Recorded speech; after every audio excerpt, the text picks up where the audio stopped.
সকাল সকাল কোথায় যাচ্ছ? ইসকন মন্দিরে যাচ্ছি। কেন, কোনো অনুষ্ঠান আছে নাকি? সে কি তুমি জানো না? আগামী 30শে এপ্রিল অক্ষয় তৃতীয়া। অক্ষয় তৃতীয়া, সেটা আবার কি?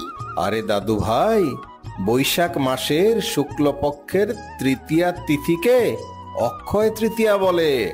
এই তিথির মাহাত্ম্য কি? এই তিথিতে অনুষ্ঠিত যে কোনো শুভ কর্ম, যেমন স্নান, দান, অর্চন, শ্রাদ্ধ, পিতৃতর্পণ, জপ ইত্যাদির ফল অক্ষয় হয়ে থাকে।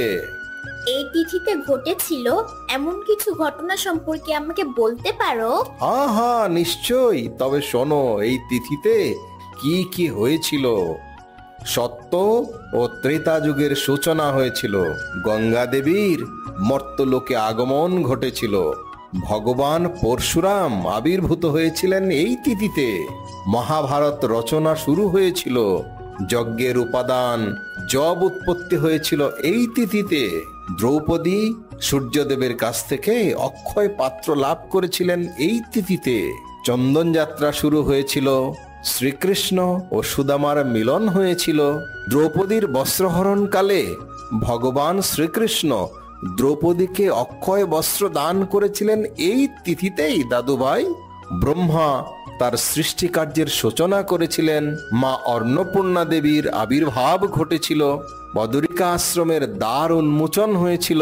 ভগবান শ্রী রামচন্দ্রের রাজ্যাভিষেক হয়েছিল এই তিথিতেই। এত সুন্দর শাস্ত্র কথা কখনোই শুনিনি। দাদু, আমাকে কি তোমার সাথে ইসকন স্বামীবাগ মন্দিরে নিয়ে যাবে? হ্যাঁ হ্যাঁ, নিশ্চয়ই, কেন নয়। বেশ তো, চলো চলো চলো।